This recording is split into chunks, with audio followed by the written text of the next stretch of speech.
Akona Sise, today we can waka na the Ministry of Information and Communication, then press briefing where they can call every Thursday. Now we dey go inside the press conference for go witness the press briefing. I wish to call this national press briefing to order and ask that we observe a minute of individual silent prayers. Amen. Amen. Welcome to the Ministry of Information and Communication. And as usual, every Thursday we have our national press briefing here at the ministry.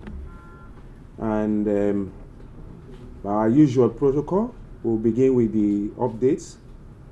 And after that, the speakers for today will be introduced. And you have opportunity to ask questions. And so this time, the chairperson for this press briefing today is no less a person but the Honorable Deputy Minister of Information and Communication, Madam Mamadi Gobe-Kamara. She will bring you the update and introduce our discussants for today. Thank you. Good afternoon, Minister of Trade, Deputy Minister of Works, and of course representatives from the Anti-Corruption Commission. Good afternoon to you, members of the Fourth Estate, and welcome to this press conference. As usual, we start with the update for the week.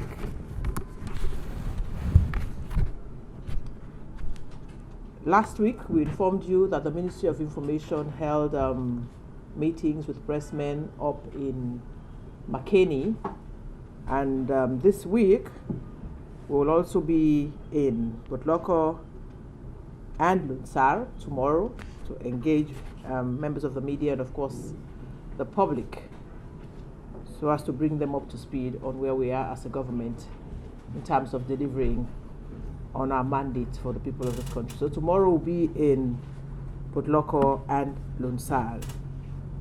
And the Minister of Information and the team will be leaving Freetown very early tomorrow morning to be part of that particular engagement. His Excellency President Dr. Julius Maada Bio has urged pupils and students to pay more attention to their schoolwork and make good use of the free quality education offered by his new direction government. Speaking yesterday at the Bintumani Conference Center, Aberdeen, on the celebration of the 30th anniversary of the United Nations Convention on the Rights of the Child, the President said that his government has chosen human capital development as a priority because the citizens were the most important assets to the country, adding that investing in education was the best way of making people meaningful in society. His Excellency President Dr. Julius Maada Bio officially opened a 2-day high-level multi-stakeholder renewable energy and clean cooking conference for Mano River Union, MRU countries, at the Radisson Blu Hotel in Freetown. In his keynote address, President Bio stated that improving the supply of energy is very key for the development of any country. A delegation led by the Honorable Vice President Dr. Mohamed Julde Jallow is in the U.S. to discuss compact readiness with the Millennium Challenge Corporation, MCC. The Sierra Leone government was able to engage MCC on the remarkable strides that has been made on the MCC scorecard and the continued successful implementation of the 44.4 million threshold program. Dr. Julde Jallow also held bilateral meetings with the MCC CEO and Vice President for Policy and Evaluation and used the opportunity to reiterate government's commitments to deepening and strengthening the MCC partnership. The Ministry of Local Government and Rural Development is holding district-level stakeholders consultative workshops on the review of the Local Government Act 2004 and Decentralization Policy 2010. The sessions commenced on Monday, 18th November 2019 and will end on the 27th of November 2019. Goodwill Ambassador for United Nations Children's Fund, UNICEF, Ishmael Bia, on Tuesday, 19th November, 2019 paid a courtesy call at State House to His Excellency President Dr. Julius Maada Bio to commend him for his actions in protecting and promoting the welfare of children in the country. Ambassador Bia said that he was grateful to meet the president, adding that his mandate was to advocate on behalf of children who are the most vulnerable in society. He said that he was particularly happy to come to the country at a time when the new direction government was laying the foundation of human capital development and taking care of children. Well, that's all we have for you today as updates as we look at the business of today. In our midst this afternoon, we have the Minister of Trade and Industry, Dr. Hinga Sandi. I'm sure you all are aware that in the last 2 days, there has been discussions about the seeming shortage of petroleum products. So this debate has been ongoing, and as always, when issues like this come up, we always invite the right people to come and talk to us about what exactly obtains. So here in our midst this afternoon, we have representatives from the Petroleum the regulatory agency, the Petroleum Regulatory Agency. Dr. Balowa is here with us this afternoon, and of course we have the Minister of Trade in our midst. So at this point, I'd like to ask him, the Minister, first and foremost, to come up and speak to us. So get your questions ready. We are here to clarify these issues, so make sure you pay rapt attention as always, so that the right questions will be asked and the required answers provided. So, Minister of Trade. Thank you very much, Honorable Minister, Deputy Minister of Information and Communication. And good afternoon, members of the media. I'm glad to be here to give you updates on what is happening with the seeming shortage of petroleum products. Of course, we started experiencing it over the weekend, but we had no indication that that was going to happen, and that was the regret that we expressed to the oil marketing companies, the OMCs, NP, Total, and Leone. However, we had a meeting with them on Monday. It was very fruitful.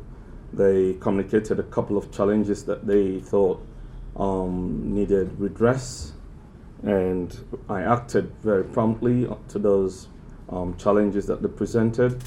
And luckily, they told us that particularly Total had imported a boat full of petroleum products. It landed here on the morning of Tuesday, and we were able to expedite the process to actually remove or disengage the fuel that was on the boat. It was brought in and the distribution has been done so far, and currently the products are available at all filling stations. Leone also has a boat in. NP is coming with a boat today. The boat is almost here, and I want to believe going into the festive season, everybody should be very, very pleased to know that the product will be available. There is no intention, there is nothing that should actually precipitate an increase in price. We've looked at all the variables on the price and formula that we've been operating on, and there is no indication that in the near future there's going to be an increase in price. I want to use this opportunity to apologize to the general public for the inconveniences that we all faced during that moment, but we have restored the availability of the product.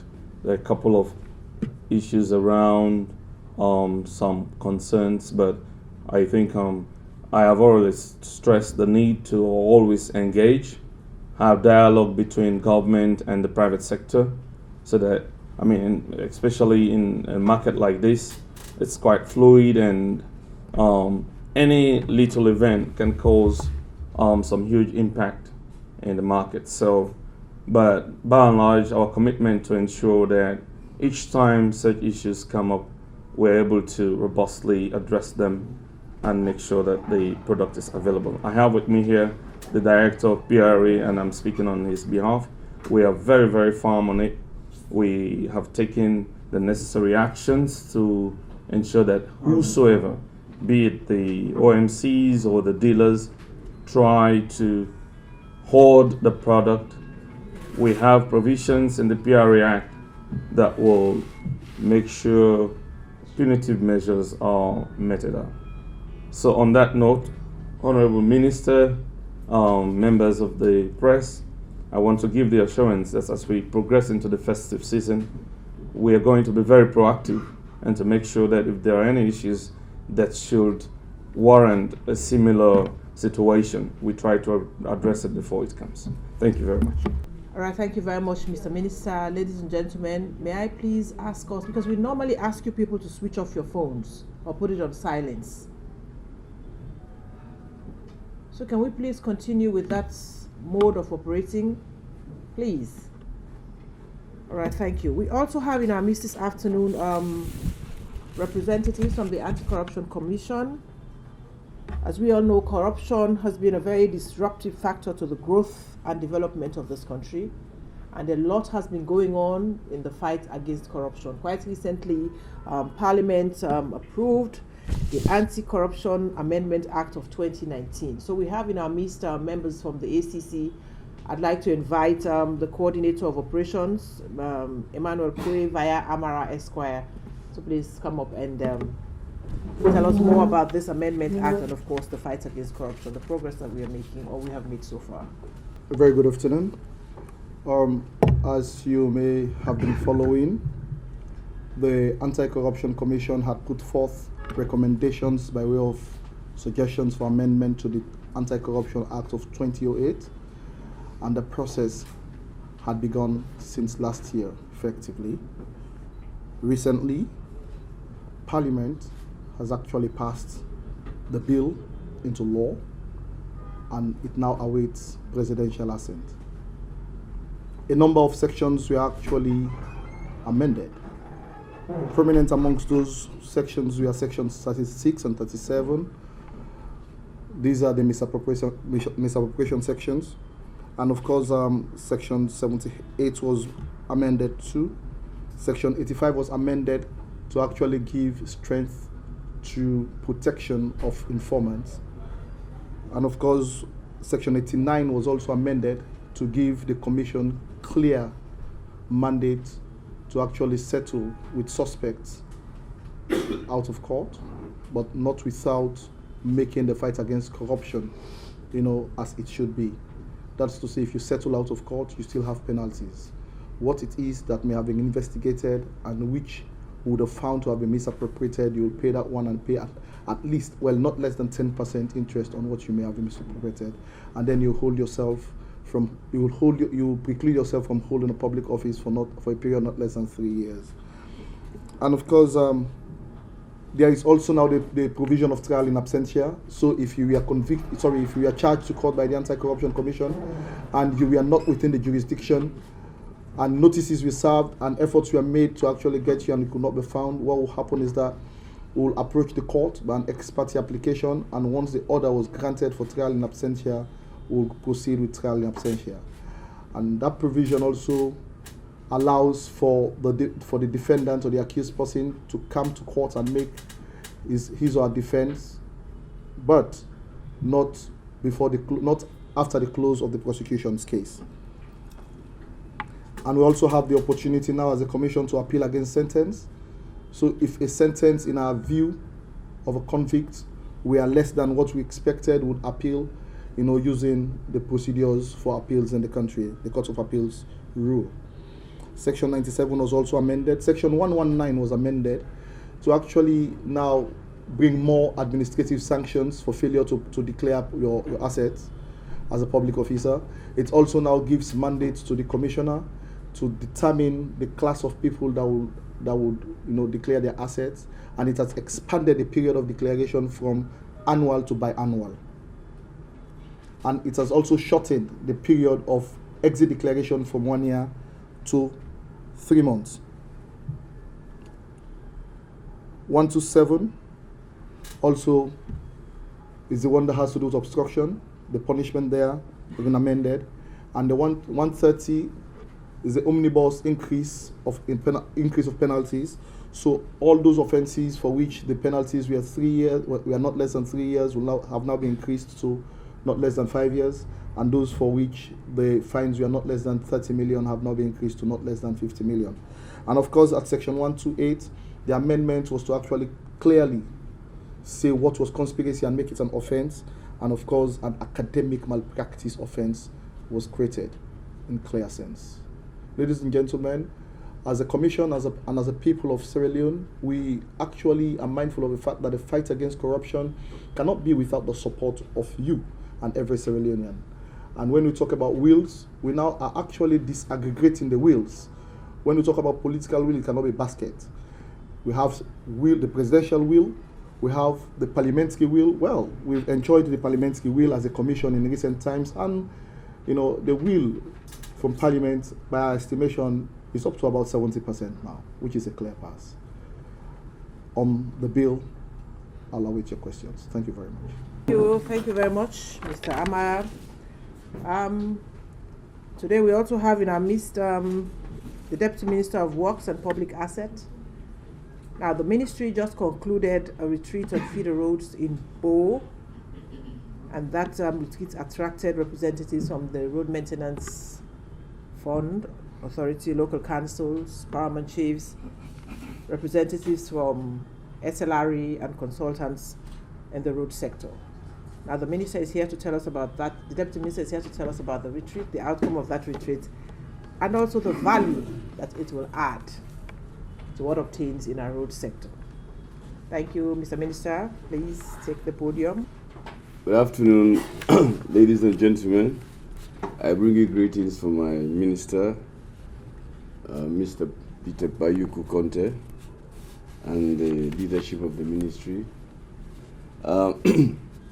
We took over the ministry in May this year, and we realized that the feeder roads arrangement was really in a messy position wherein all actors, so many actors or players in the feeder roads construction, and there were no policies. Even the existing one was not followed up. So there was a felt need. The ministry decided that we should organize a workshop wherein all the stakeholders within the feeder road sector should be present, inclusive of the names being mentioned: donors, local government officials, Road Maintenance Fund, SLRA. So, but the main objective of the retreat was for us to go and see how best we can come up with a master road, feeder road plan.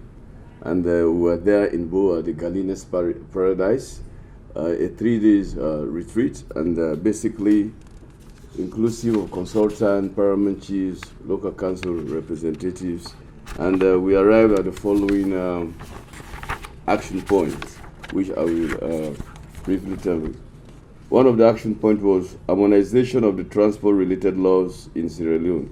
That is the SLRA Act, Road Safety Act, Road Maintenance Fund Act, Local Government Act. Independent experts to work with the relevant stakeholders to get a proper inventory of all unclassified feeder roads and other roads in Sierra Leone, develop a system to prioritize feeder roads investment in Sierra Leone.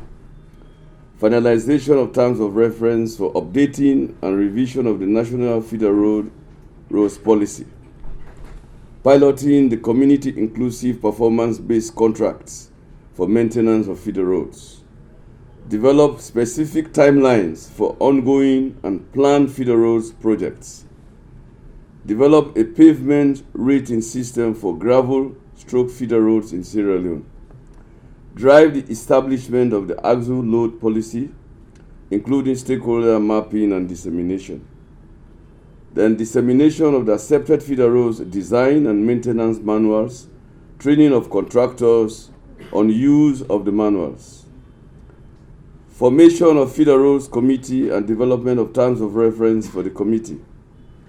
Training of local councils, SLRA, road safety, road maintenance fund engineers on the use of the manuals, training of small-scale contractors and youth groups on maintenance activities, provision of basic road machinery for maintenance of district feeder roads, provision of a basket fund for all feeder roads investment in Sierra Leone to be led by SLRA, submission of terms of reference for the establishment of feeder roads training school for training of engineers, contractors, and also for knowledge transfer, pilot alternative surfacing options in Sierra Leone, develop framework for introduction of innovative and new surfacing techniques in Sierra Leone, develop contractors registration database according to categories.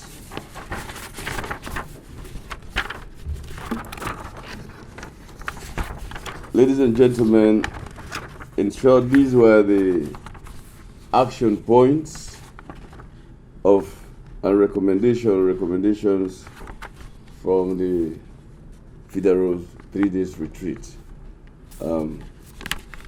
Questions, you get more details. Thank you. Thank you very much, Mr. Deputy Minister. Now, ladies and gentlemen of the Fourth Estate, last week, one of you asked a question about what's the status of the recommendations of the committee that was set up, as a result of the incident that happened between the incident that happened actually at the stadium during the football match.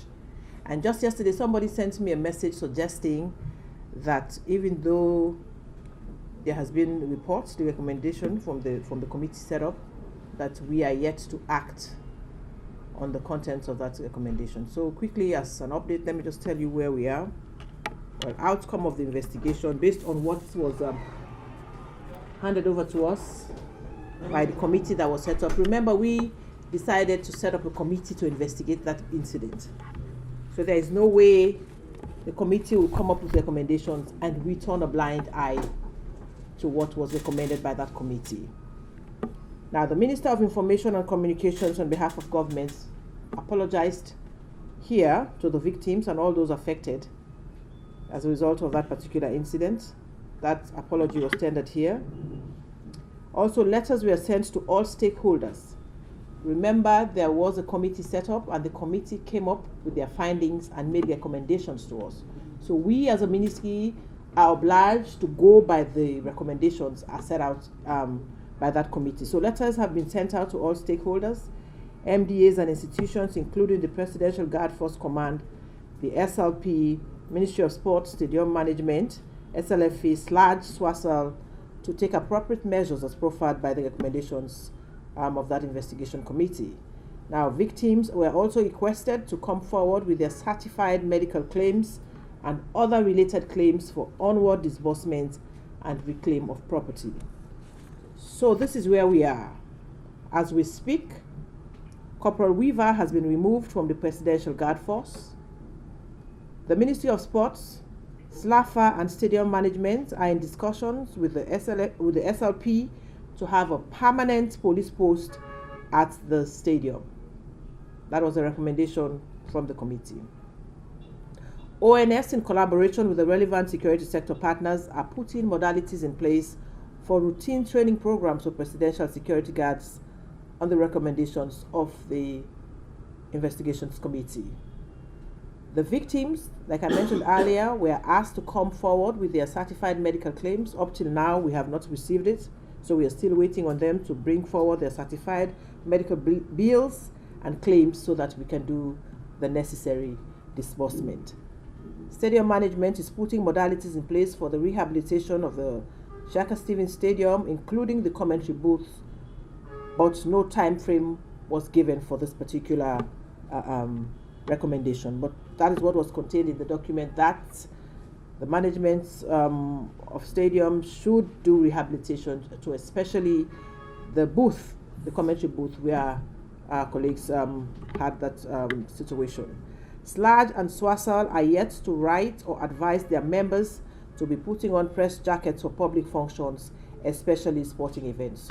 So these are updates on where we are with the recommendations as brought forward by this investigation committee. Una sef don listen the update wey comot today inside the Ministry of Information and Communication. Also today inside the press briefing, we be get with the Minister of Trade wey can talk to we about the current development dem wey don dey take place na im ministry. And likewise also be get with the Deputy Minister of Works wey himself can do the same. Today we be get with also a representative from the Anti-Corruption Commission wey can tell you about things dem wey don dey happen and how dem don dey fight corruption na Sierra Leone, and also be make reference to thing wey be happen currently na Sierra Leone wey don dey monitor journalists dem wey get for do with one journalist and the chief minister. E can clarify that issue dey today. And also the Petroleum Regulatory Unit wey can talk concerning the crisis wey don dey monitor people dem na Sierra Leone wey get for do with fuel. E become and make clarifications and also state that the petrol no get for change price at all. E get for continue the same way how e be dey happen. We bring the program to you today. My name na Kona Sise. So till we meet again to another edition of Press Briefing, I say tata.